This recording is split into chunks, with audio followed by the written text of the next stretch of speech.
নমস্কার। মাতৃ দিবস উপলক্ষে আমি একটি গল্প পাঠ করছি, মা ও ছেলের কিছু কথোপকথন। সংসারী ছেলে মাকে ডেকে বলছে, মা একটা কথা বলি, আমার একটা অনুরোধ রাখবে?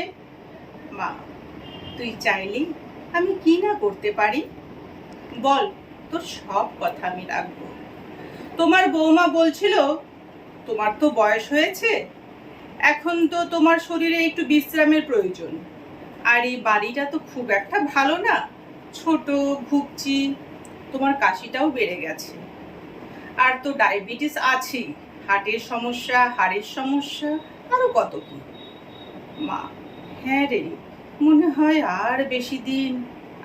থামো তো মা, তোমার সবসময় দেখাশোনার জন্য কাউকে রাখতে হবে।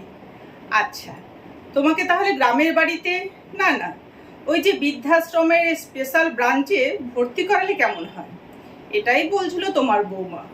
ওখানে অনেকে থাকবে তোমার মতোই, তাদের সাথে গল্প করতে পারবে, আর বাড়িতে তো একাই, কেউ নাই।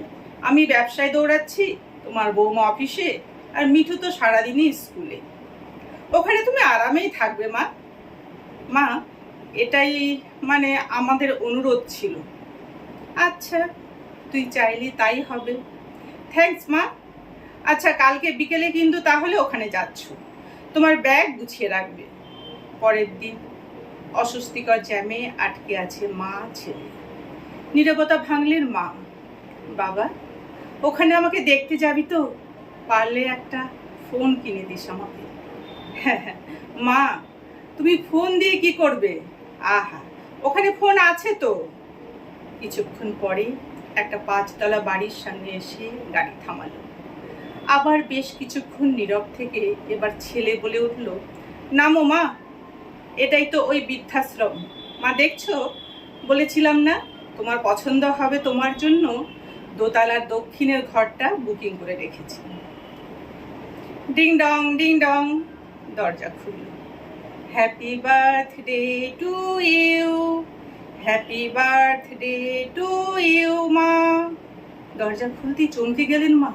আরে, ওই তো তার একমাত্র নাতি আর বৌমা, বিশাল একটা কেক নিয়ে দাঁড়িয়ে আছে। এত বেলুন আগে কখনো দেখিনি, এত আয়োজন করে কখনো কেউ তাকে জন্মদিনের শুভেচ্ছাও জানায়নি। আরে, ওই তো তার 2 মেয়ে আর তাদের জামাই দাঁড়িয়ে, ওদেরকেও ডেকে এনেছে পাগল ছেলেটা। হ্যাপি বার্থডে মা। মা, তুই অনেক বড় হয়ে গেছিস, কিন্তু এটা কার ঘর? বাড়ির ফলকে নাম দেখনি? বাবার নামে রেখেছি। মা, পুরোটা বাড়িটাই আমাদের।